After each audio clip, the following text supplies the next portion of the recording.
Quand on a plus de 50 ans, on arrive à un moment où en fait on peut faire sauter un peu tous les verrous. Qu'est-ce que je risque? Si la réponse elle est rien ou pas grand-chose et que tu ne fais de mal à personne et qu'autour de toi les gens pensent que tu as raison de le faire, alors il faut y aller. Ça, c'est ma philosophie.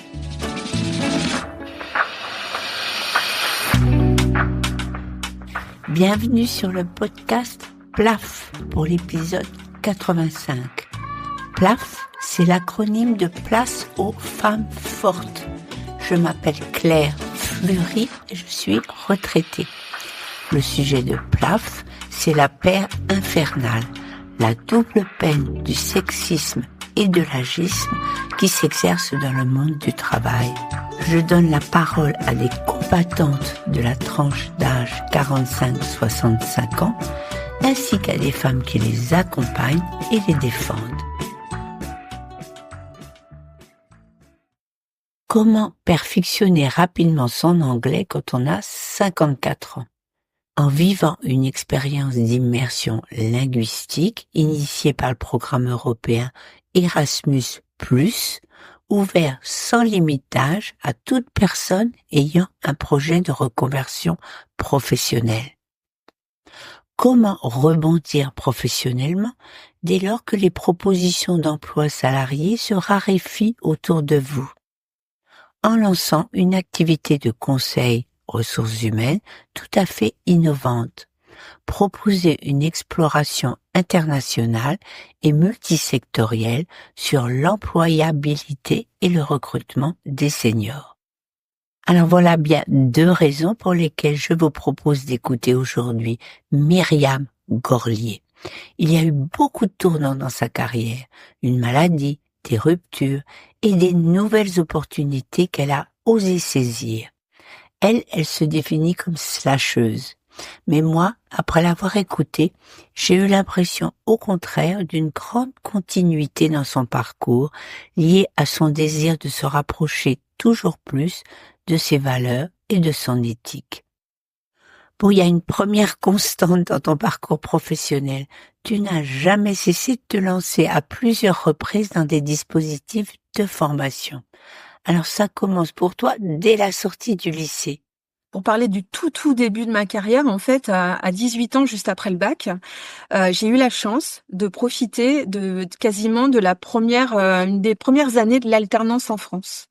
Donc, tu vois, c'était en 88 et nous explique qu'on peut faire un truc où tu es à moitié en entreprise et à moitié à l'école. Et moi, j'ai sauté sur ce dispositif et j'ai eu la chance de rentrer dans une petite entreprise avec un patron qui a été mon mentor pendant 2 ans. Et après, qu'est-ce que tu as fait? Bah écoute, moi j'ai passé la première partie de ma carrière dans des petites agences de communication. Et donc voilà, j'ai très vite touché à tout. Au marketing, à la com, tu vois, au digital. J'ai changé 2 ou 3 fois d'agence, un petit peu plus grosse à chaque fois. Mais au bout d'un moment, en fait, je commençais à me poser des questions. J'approchais de la quarantaine. J'avais déjà eu 3 enfants. Et donc, je commençais à un petit peu me lasser aussi des objectifs financiers, tu vois, de toute cette pression. Et donc, je commençais voilà à m'épuiser de ces fonctions commerciales et de ces pressions d'objectifs. Je trouvais plus trop de sens, en fait. Tu commençais à te poser des questions et puis c'est la vie qui, brutalement, va t'imposer un changement de cap. À 37 ans, j'ai eu la mauvaise surprise d'apprendre que j'avais un cancer du sein. C'était quelque chose qui était quand même complètement inattendu, puisque je n'en avais pas dans ma famille. J'avais pas de risque particulier aussi jeune en plus. Mais la maladie a fait que, et plusieurs mois évidemment de traitements assez difficiles, ont fait que j'ai pu aussi me poser sur ce sujet-là et me rendre compte que vraiment il fallait que je passe à autre chose et que j'envisage autre chose pour après ma deuxième quarantaine. Du coup, j'ai décidé de changer, c'est-à-dire que comme j'avais travaillé pour beaucoup de directions de communication quand j'étais en agence, et j'avais envie de passer de l'autre côté de la barrière. Donc j'avais envie d'aller dans une direction de communication et faire finalement ce que faisaient mes clients. Et j'avais pas eu la chance quand j'étais plus jeune, puisque je viens d'un milieu modeste, de faire des grandes études. Et donc j'ai décidé de reprendre mes études. Donc j'avais 38 ans. J'ai décidé de reprendre le CELSA, un master communication, donc au CELSA à Paris. À l'issue du CELSA en 2009, plutôt que de rechercher directement du travail, tu choisis de postuler pour un stage. Stagiaire à 38 ans est super parce que c'est un moyen, tu vois, finalement de continuer après les études, de pratiquer et puis de rester en activité. Mais j'avais besoin d'expérimenter vraiment ce que je venais d'apprendre et d'avoir un rôle dans une direction de communication chez un annonceur. Une de mes clientes que j'avais en agence, qui a su que je cherchais un stage juste après le master et qui m'a proposé de rejoindre du coup une grande enseigne de distribution dans les supermarchés pour faire un stage de 4 mois. En fait, quand j'ai fini mon stage, entre guillemets, j'ai eu un petit coup de chance, c'est que la personne qui s'occupait de l'intranet, donc à la DRH, à la communication interne de cette enseigne, a changé de poste et le poste est devenu vacant. Donc en fait, j'ai remplacé la personne qui changeait de fonction et j'ai été embauchée dans cette société. J'y suis restée donc à peu près 8 ans. 8 ans de communication digitale au sein de la DRH de ce grand groupe. Et tu y es resté jusqu'en 2017. À ce moment-là, il y a eu une restructuration interne et tu as à nouveau sauté sur cette occasion pour reprendre des études. J'ai regardé un petit peu où j'en étais, où en était le marché, et j'ai essayé d'analyser les points sur lesquels je pouvais avoir besoin de progresser pour avoir le maximum de chance. Donc j'ai fait 2 choses. La première chose, c'est que à l'époque, je savais que l'anglais, je partais de très loin, j'avais pas pratiqué pendant plusieurs années. Donc déjà, je suis partie 2 mois aux États-Unis toute seule, en immersion, en cours d'anglais toute la journée. Avec mon CPF, j'ai activé mon CPF, j'ai pu trouver une formation en immersion. Et puis j'ai démarré en rentrant un MBA en marketing à l'EFAP à Paris, qui était en fait les 2 écoles dont je rêvais quand j'avais 18 ans, c'était l'EFAP et c'était le CELSA. Et je pouvais pas les faire. Donc, le CELSA quand tu avais 38 ans et l'EFAP à 48 ans.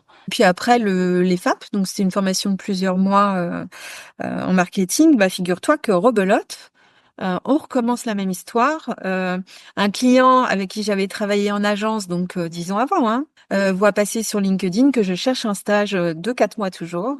Et il m'appelle, il me dit voilà, je veux lancer la Digital Workplace du groupe. Je sais que tu as travaillé là-dessus avant. Et il me dit mais c'est à Toulouse. Bon, moi, j'habitais en région parisienne à l'époque. Si tu veux, je te prends 4 mois en stage et je dis ok. À ce stade, et ça vaudra aussi pour ce que tu es en train de vivre aujourd'hui, on a très envie de savoir comment tu t'arranges avec les membres de ta famille quand tu dois prendre des décisions qui impactent aussi leur vie. Voilà, il y avait aussi, tu vois, une réflexion à titre personnel et familial sur le changement et le départ de la région parisienne.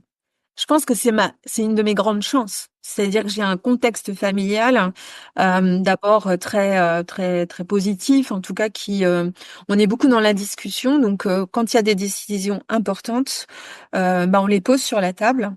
Et malgré que mes enfants, alors ils avaient grandi quand même, puisqu'ils étaient quand même tous adolescents, ma famille sait quand j'ai des projets qui sortent un petit peu de l'ordinaire, ce qui m'arrive quand même un peu régulièrement. J'ai un mari qui est un peu plus âgé que moi et qui donc était en fin de carrière, qui aujourd'hui est à la retraite depuis quelques années.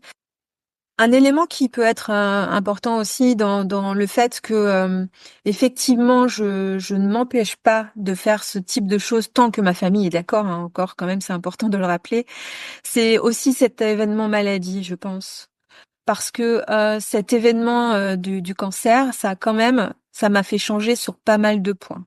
Et ça a été effectivement un élément important dans ma façon de penser et dans la façon de construire les années après.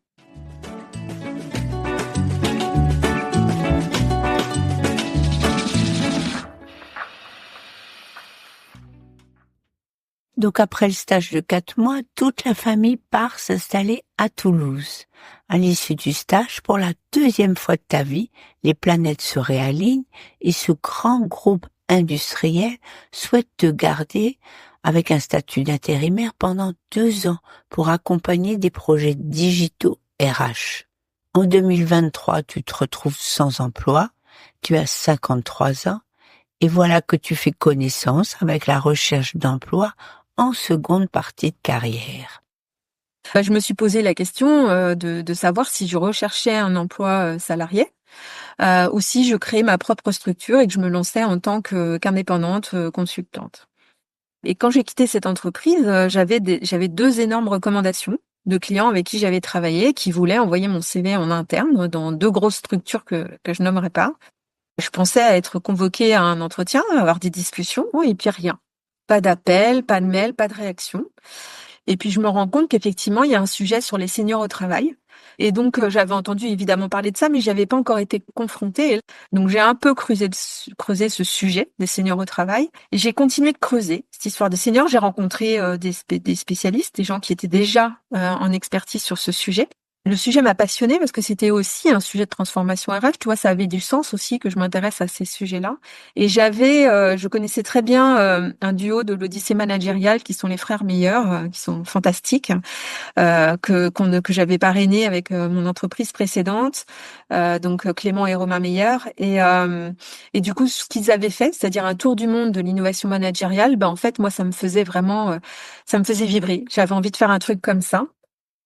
Bon, finalement, tu prends la décision en février 2024 de créer ta société Horizon Porteur, qui fera du conseil RH et plus particulièrement autour du sujet de l'emploi des seniors.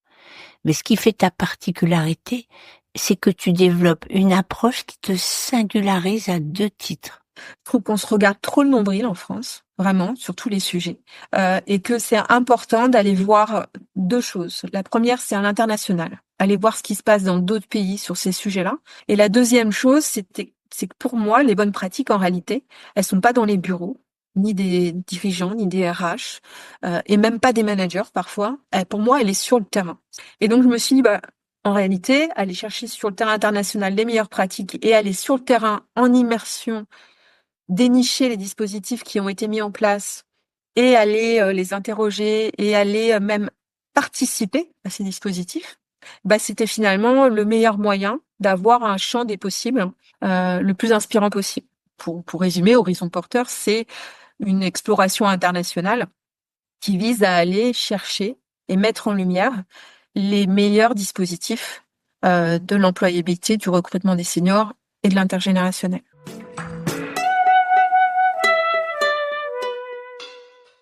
Alors tu étais bien parti sur ce projet quand, à l'été 2024, il se produit à nouveau un événement qui va provisoirement bouleverser ton projet Horizon. Mais quand j'ai quitté ma société en octobre 2023, donc je me suis inscrite à France Travail, je savais que j'avais toujours quand même des progrès à faire en anglais. Et donc je fouine et je découvre en cherchant que quand tu es à France Travail, tu peux partir en Erasmus à l'étranger à n'importe quel âge.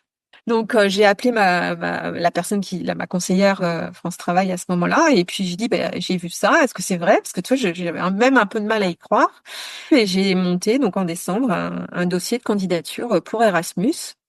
Et j'ai reçu le 12 juillet exactement par mail. Mon départ était confirmé, que j'allais partir dans une entreprise donc fin septembre, donc 2 mois plus tard, pour une durée de 4 mois à Malte. Aujourd'hui, tu es à Malte depuis fin septembre et tu y restes jusqu'à fin janvier.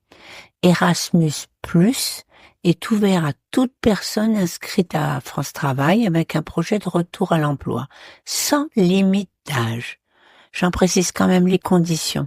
Tu continues de percevoir tes indemnités chômage, tu n'es pas payé dans l'entreprise qui t'emploie, tu bénéficies pour le quotidien d'une bourse qui, à Malte, est de 300 € par mois, et l'Union européenne prend en charge ton billet d'avion pour y aller et revenir, et toutes les charges pour un hébergement qui, d'office, est en colocation. Et donc pas à l'école, et il n'y a pas de cours d'anglais, voilà. C'est-à-dire qu'on n'est pas en formation, effectivement, je suis en entreprise, donc je travaille pendant toute la durée d'Erasmus. On te trouve une entreprise, tu donnes tes aspirations, tu passes, donc dans mon cas, 4 mois dans une entreprise, immergé dans la langue que tu veux, sur laquelle tu veux progresser. Tu dis ce que tu veux faire, mais ce ne sont pas des postes à responsabilité. On choisit pas la durée, on choisit pas son pays. En fait, le pays, moi, j'avais pas demandé Malte, pas du tout. J'avais demandé même le Pays-Bas, la Suède, tu vois, l'Irlande, parce que dans mon projet, ils avaient pas mal d'avance dans les pays du Nord. Et en fait, le pays, c'est fonction de ton projet, mais aussi de ton niveau d'anglais de départ. Je travaille en journée dans l'entreprise maltaise avec des horaires qui sont assez souples puisque je fais à peu près 9h-15h. Alors ici, ce qui est différent, c'est qu'il n'y a pas trop de pause déjeuner. On ne fait pas vraiment de pause déjeuner, donc on fait non-stop. Et puis, j'ai de la part de la personne qui m'accueille une grande flexibilité d'horaire. Au bout d'un mois, j'ai très vite pu organiser mes journées plus facilement. C'est-à-dire, par exemple, finir plus tôt parce que je pouvais avoir un rendez-vous très important avec un patron ici pour parler d'Horizon Porteur. Mais même en finissant à 15h, j'ai encore 3 à 4 heures derrière dans la journée, soit pour travailler dans ma chambre, en coloc, sur le projet et faire des rendez-vous, des visios, des choses comme ça, soit pour aller, comme par exemple cette semaine, je suis allée rencontrer le CEO d'une grosse boîte technologique ici, partir plus tôt et aller faire mes rendez-vous en présentiel. Et je pense que Malte va me faire rebondir aussi dans d'autres pays. Alors, durant ces 3 derniers mois, tu as beaucoup avancé. Tu étais en immersion anglophone et tu as pu tester auprès d'interlocuteurs maltais la pertinence d'Horizon Porteur. Tu as aussi réussi à finaliser ton offre de service. Alors, je mets en référence le document que tu as établi.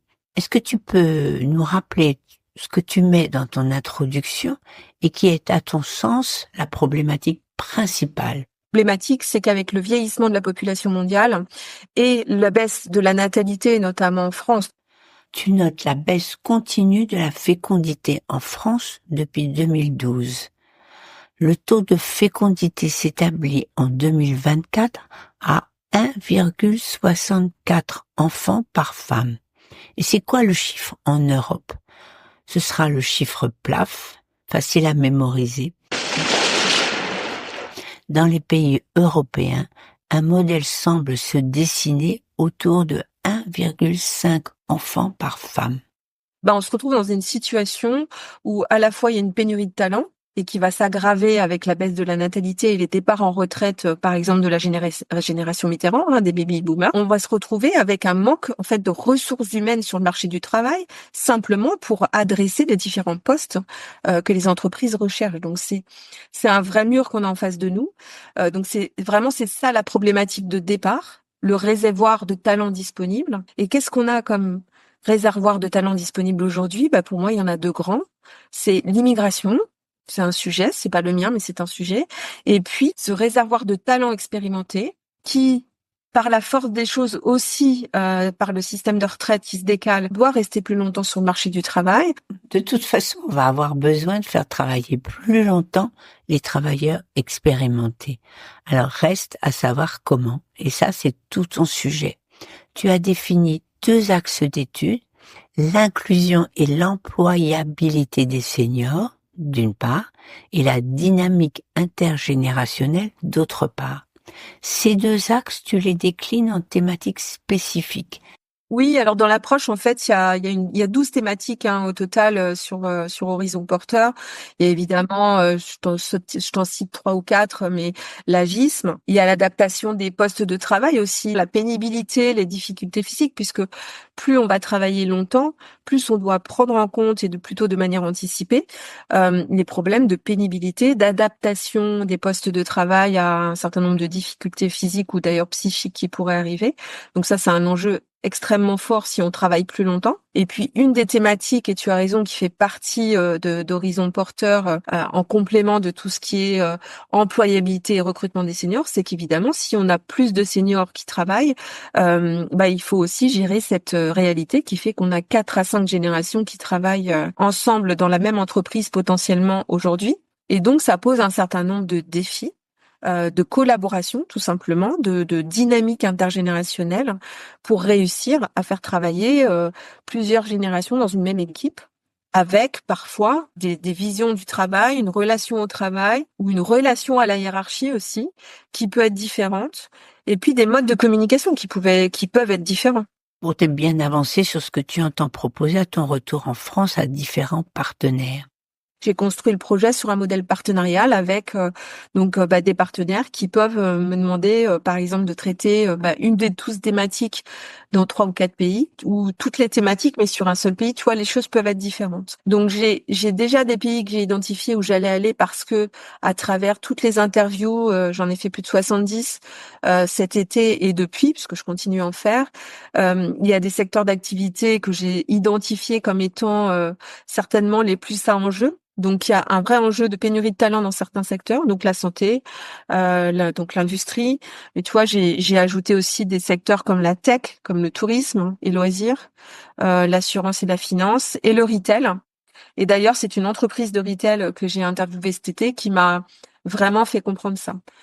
C'est de dire, si on devait financer un projet comme Horizon Porteur, il faudrait que les bonnes pratiques que tu remontes sur les 12 thématiques, par exemple, soient dans le retail. Parce que si c'est pas dans notre secteur d'activité, on sera peut-être pas capable de les intégrer dans nos dispositifs. Là, maintenant, effectivement, si je veux pouvoir financer les prochaines étapes, je dois trouver des partenaires plutôt financiers. Et puis aussi, délivrer les premiers livrables. C'est montrer que j'avance. C'est de la matière, et pour pouvoir tester chez soi, dans son entreprise, des dispositifs qui marchent ailleurs. Tu vois, d'aller vraiment sur le terrain, dans chaque pays, au plus près des équipes, pas simplement d'écrire une pratique, c'est vraiment documenter ce qui marche et ce qui ne marche pas, et réfléchir avec le partenaire ensuite, ou le client, si quelqu'un achète la restitution, comment on peut le mettre en place ou pas dans l'entreprise en France. Il ne nous reste plus qu'à te souhaiter de réussir à développer Horizon Porteur tel que tu viens de le présenter. Bon, j'y crois pour ma part, compte tenu des moyens que tu t'es donnés. Est-ce que pour finir, tu aurais un petit mot d'encouragement à l'intention des auditrices et des auditeurs qui sont aussi tenaillés par l'envie de se lancer dans un projet qui leur tient à cœur? Je pense que quand on a plus de 50 ans, on a fait ses preuves dans sa carrière professionnelle, on se retrouve parfois dans des situations difficiles au niveau emploi parce que on a encore une culture qui fait qu'on arrive à des situations comme ça. Tu m'as demandé est-ce que moi je m'autorisais à faire ça? Je pense qu'en réalité beaucoup de gens peuvent le faire. Alors je mets de côté les contraintes bien sûr familiales. Parfois, on est aidant dans sa famille, et ça, j'oublie pas que moi, je n'ai pas aujourd'hui, en tout cas, ces contraintes-là. Mais je pense qu'il faut oser. Les seniors aussi ont un vrai rôle à jouer dans leur dynamique. Moi, quand j'ai envie de faire quelque chose, je me pose toujours une question, toujours la même. Qu'est-ce que je risque? Si la réponse, elle est non ou rien, j'y vais. Myriam, à Malte, vit en colocation avec 2 jeunes femmes qui, du haut de leurs 30 ans, appréhendent leur vieillesse, qu'elles associent à la fin de la séduction et à une baisse de l'envie de se lancer dans de nouveaux projets. Et là, Myriam leur apporte un démenti à ces clichés, en leur donnant à voir tous les jours un exemple contraire. On lui laisse le mot de la fin. Je la cite. « J'espère que l'âge n'est pour moi ni un poids ni une limite. C'est une richesse, une aventure que je continue d'écrire, un cadeau que je reçois chaque jour. » Bon, je n'oublie pas avec ce premier épisode de vous présenter à chacune et à chacun mes meilleurs vœux pour cette nouvelle année. Je publie 2 épisodes par mois, les 2e et 4e jeudis. Si vous ne voulez pas manquer ces rendez-vous, abonnez-vous à ma newsletter sur mon site plafpodcast.fr. Il y a un encart prévu en bas de page. À très bientôt.